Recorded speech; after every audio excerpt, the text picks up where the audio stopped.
திவ்ய வாசகனாகிய யோவானுக்கு வெளிப்படுத்தின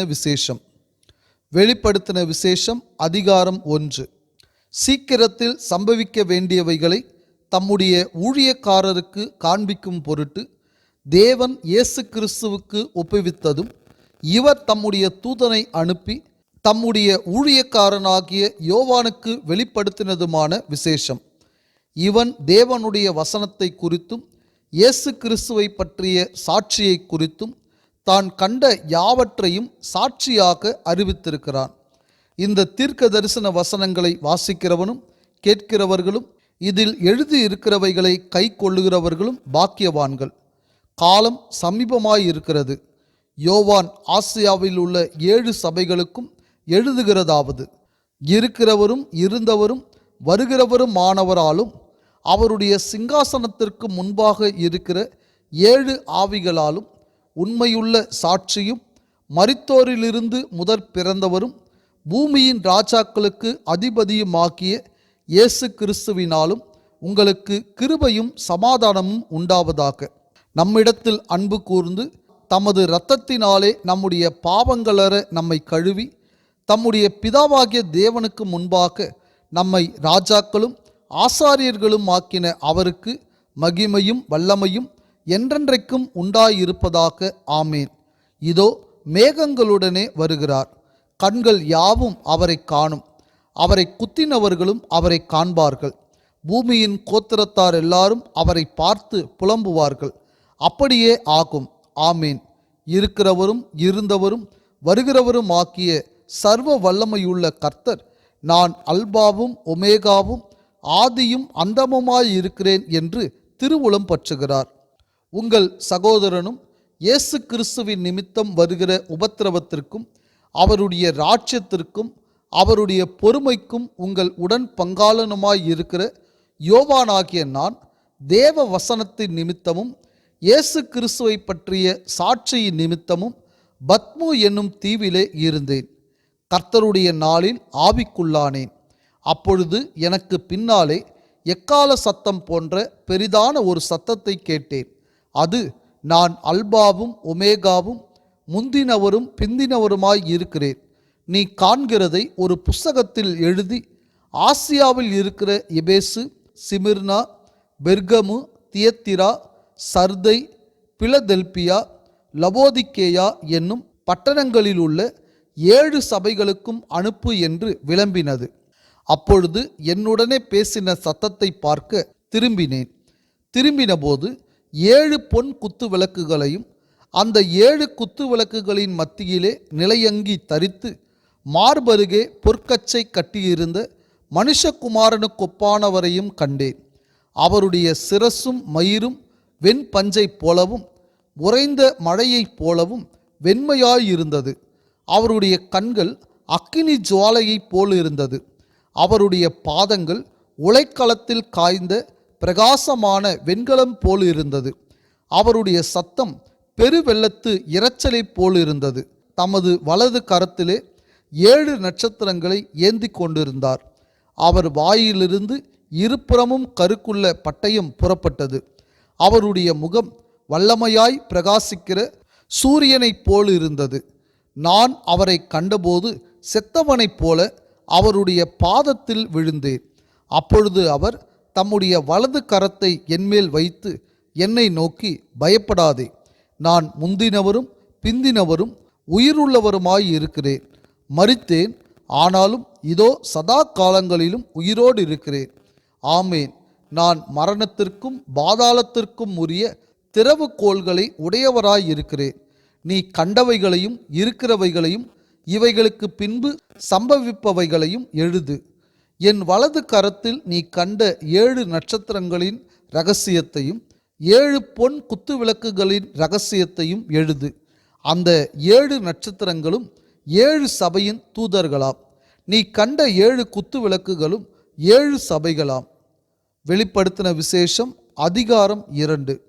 எபேசு சபையின் தூதனுக்கு நீ எழுத வேண்டியது என்னவெனில், 7 நட்சத்திரங்களை தம்முடைய வலது கரத்தில் ஏந்தி கொண்டு 7 பொன் குத்துவிளக்குகளின் மத்தியிலே உலாவிக் கொண்டிருக்கிறவர் சொல்லுகிறதாவது, உன் கிரியைகளையும் உன் பிரயாசத்தையும் உன் பொறுமையையும், நீ பொல்லாதவர்களை சகிக்க கூடாமல் இருக்கிறதையும், அப்போஸ்தலர் அல்லாதவர்கள் தங்களை அப்போஸ்தலர் என்று சொல்லுகிறதையும் நீ சோதித்து அவர்களை பொய்யர் என்று கண்டறிந்ததையும், நீ சகித்து கொண்டிருக்கிறதையும் பொறுமையாயிருக்கிறதையும், என் நாமத்தின் நிமித்தம் இலைப்படையாமல் பிரயாசப்பட்டதையும் அறிந்திருக்கிறேன். ஆனாலும் நீ ஆதியில் கொண்டிருந்த அன்பை விட்டாய் என்று உன் பேரில் எனக்கு குறை உண்டு. ஆகையால் நீ இன்ன நிலைமையிலிருந்து விழுந்தாய் என்பதை நினைத்து மனம் திரும்பி ஆதியில் செய்த கிரியைகளை செய்வாயாக. இல்லாவிட்டால் நான் சீக்கிரமாய் உன்னிடத்தில் வந்து நீ மனம் திரும்பாத பட்சத்தில் உன் விளக்கு தண்டை அதனிடத்து நின்று நீக்கிவிடுவேன். நான் வெறுக்கிற நிக்கோலாய் மதஸ்தரின் கிரியைகளை நீயும் வெறுக்கிறாய். இது உன்னிடத்தில் உண்டு. ஆவியானவர் சபைகளுக்கு சொல்லுகிறதை காதுள்ளவன் கேட்க கடவன். ஜெயங்கொள்ளுகிறவன் எவனோ அவனுக்கு தேவனுடைய பரதீசின் மத்தியில் இருக்கிற ஜீவ விருட்சத்தின் கனியை புசிக்க கொடுப்பேன் என்றெழுது. சிமிர்னா சபையின் தூதனுக்கு நீ எழுத வேண்டியது என்னவெனில், முந்தினவரும் பிந்தினவரும் மரித்திருந்து பிழைத்தவருமானவர் சொல்லுகிறதாவது, உன் கிரியைகளையும் உன் உபத்திரவத்தையும், நீ ஐஸ்வர்யம் உள்ளவனாயிருந்தும் உனக்கு இருக்கிற தரித்திரத்தையும், தங்களை யூதர் என்று சொல்லியும் யூதராயிராமல் சாத்தானுடைய கூட்டமாயிருக்கிறவர்கள் செய்யும் தூஷணத்தையும் அறிந்திருக்கிறேன். நீ படப்போகிற பாடுகளை குறித்து எவ்வளவும் பயப்படாதே. இதோ நீங்கள் சோதிக்கப்படும் பொருட்டாக பிசாசானவன் உங்களில் சிலரை காவலில் போடுவான். 10 நாள் உபத்திரவப்படுவீர்கள். ஆகிலும் நீ மரண பரியந்தம் உண்மையாயிரு. அப்பொழுது ஜீவ கிரீடத்தை உனக்கு தருவேன். ஆவியானவர் சபைகளுக்கு சொல்லுகிறதை காதுள்ளவன் கேட்க கடவன். ஜெயங்கொள்ளுகிறவன் 2ஆம் மரணத்தினால் சேதப்படுவதில்லை என்றெழுது. பெர்கமு சபையின் தூதனுக்கு நீ எழுத வேண்டியது என்னவெனில், இருபுறமும் கருக்குள்ள பட்டயத்தை உடையவர் சொல்லுகிறதாவது, உன் கிரியைகளையும் சாத்தானுடைய சிங்காசனம் இருக்கிற இடத்தில் நீ குடியிருக்கிறதையும், நீ என் நாமத்தை பற்றி கொண்டிருக்கிறதையும், சாத்தான் குடிக்கொண்டிருக்கிற இடத்திலே உங்களுக்குள்ளே எனக்கு உண்மையுள்ள சாட்சியான அந்திப்பா என்பவன் கொல்லப்பட்ட நாட்களிலும் என்னை பற்றும் விசுவாசத்தை நீ மறுதலியாமல் இருந்ததையும் அறிந்திருக்கிறேன். ஆகிலும் சில காரியங்களை குறித்து உன் பேரில் எனக்கு குறை உண்டு. விக்கிரகங்களுக்கு படைத்தவைகளை புசிப்பதற்கும் வேசித்தனம் பண்ணுவதற்கும் ஏதுவான இடரலை இஸ்ரவேல் புத்திரர் முன்பாக போடும்படி பாலாக் என்பவனுக்கு போதனை செய்த பீலையாமுடைய போதகத்தை கை கொள்ளுகிறவர்கள் உன்னிடத்தில் உண்டு. அப்படியே நிக்கோலாய் மதஸ்தருடைய போதகத்தை கை கொள்ளுகிறவர்களும் உன்னிடத்தில் உண்டு. அதை நான் வெறுக்கிறேன். நீ மனம் திரும்பு. இல்லாவிட்டால் நான் சீக்கிரமாய் உன்னிடத்தில் வந்து என் வாயின் பட்டயத்தால் அவர்களோடே யுத்தம் பண்ணுவேன். ஆவியானவர் சபைகளுக்கு சொல்லுகிறதை காதுள்ளவன் கேட்க கடவன். ஜெயங்கொள்ளுகிறவனுக்கு நான் மறைவான மன்னாவை புசிக்க கொடுத்து அவனுக்கு வெண்மையான குறிக்கல்லையும் அந்த கல்லின் மேல் எழுதப்பட்டதும் அதை பெறுகிறவனே அன்றி வேறொருவனும் அறியக்கூடாததுமாகிய புதிய நாமத்தையும் கொடுப்பேன் என்றெழுது. தியத்திரா சபையின் தூதனுக்கு நீ எழுத வேண்டியது என்னவெனில், அக்கினி ஜுவாலை போன்ற கண்களும் பிரகாசமான வெண்கலம் போன்ற பாதங்களும் உள்ள தேவகுமாரன் சொல்லுகிறதாவது, உன் கிரியைகளையும் உன் அன்பையும் உன் ஊழியத்தையும் உன் விசுவாசத்தையும் உன் பொறுமையையும் நீ முன்பு செய்த கிரியைகளிலும் பின்பு செய்த கிரியைகள் அதிகமாயிருக்கிறதையும் அறிந்திருக்கிறேன். ஆகிலும் உன் பேரில் எனக்கு குறை உண்டு. என்னவெனில், தன்னை தீர்க்கதரிசி என்று சொல்லுகிற ஏசபேல் என்னும் ஸ்திரீயானவள் என்னுடைய ஊழியக்காரர் வேசித்தனம் பண்ணவும் விக்கிரகங்களுக்கு படைத்தவைகளை புசிக்கவும் அவர்களுக்கு போதித்து அவர்களை வஞ்சிக்கும்படி நீ அவளுக்கு இடம் கொடுக்கிறாய். அவள் மனம் திரும்பும்படியாய் அவளுக்கு தவணை கொடுத்தேன். தன் வேசி மார்க்கத்தை விட்டு மனம் திரும்ப அவளுக்கு விருப்பமில்லை. இதோ நான் அவளை கட்டில் கிடையாக்கி அவளுடனே விபச்சாரம் செய்தவர்கள் தங்களுடைய கிரியைகளை விட்டு மனம் திரும்பாவிட்டால் அவர்களையும் மிகுந்த உபத்திரவத்திலே தள்ளி அவளுடைய பிள்ளைகளையும் கொல்லவே கொல்லுவேன். அப்பொழுது நானே உள்ளின் திரியங்களையும் இருதயங்களையும் ஆராய்கிறவர் என்று எல்லா சபைகளும் அறிந்து கொள்ளும். அன்றியும் உங்களில் ஒவ்வொருவனுக்கும் உங்கள் கிரியைகளின்படியே பலனளிப்பேன். தியத்திராவிலே இந்த போதகத்தை பற்றி கொள்ளாமலும் சாத்தானுடைய ஆழங்கள் என்று அவர்கள் சொல்லுகிறார்களே, அந்த ஆழங்களை அறிந்து கொள்ளாமலும் இருக்கிற மற்றவர்களாகிய உங்களுக்கு நான் சொல்லுகிறதாவது, உங்கள் மேல் வேறொரு பாரத்தையும் சுமத்த மாட்டேன். உங்களுக்குள்ளதை நான் வருமளவும் பற்றி கொண்டிருங்கள். ஜெயங்கொண்டு முடிவு பரியந்தம் என் கிரியைகளை கை கொள்ளுகிறவன் எவனோ அவனுக்கு நான் என் பிதாவினிடத்தில் அதிகாரம் பெற்றது போல ஜாதிகள் மேல் அதிகாரம் கொடுப்பேன். அவன் இருப்பு கோலால் அவர்களை ஆளுவான். அவர்கள் மண் பாண்டங்களைப் போல நொறுக்கப்படுவார்கள். விடிவெள்ளி நட்சத்திரத்தையும் அவனுக்கு கொடுப்பேன். ஆவியானவர் சபைகளுக்கு சொல்லுகிறதை காதுள்ளவன் கேட்க கடவன் என்றெழுது. வெளிப்படுத்தின விசேஷம் அதிகாரம் 3. சர்தை சபையின் தூதனுக்கு நீ எழுத வேண்டியது என்னவெனில், தேவனுடைய 7 ஆவிகளையும் 7 நட்சத்திரங்களையும் உடையவர் சொல்லுகிறதாவது, உன் கிரியைகளை அறிந்திருக்கிறேன்.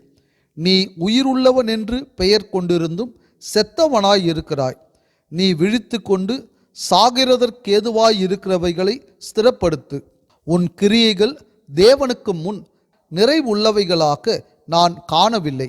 ஆகையால் நீ கேட்டு பெற்றுக்கொண்ட வகையை நினைவு கூர்ந்து அதை கை கொண்டு மனம் திரும்பு. நீ விழித்திராவிட்டால் திருடனைப் போல் உன்மேல் வருவேன். நான் உன்மேல் வரும் வேலையை அறியாதிருப்பாய். ஆனாலும் தங்கள் வஸ்திரங்களை அசுசிப்படுத்தாத சில பேர் சர்தையிலும் உனக்குண்டு.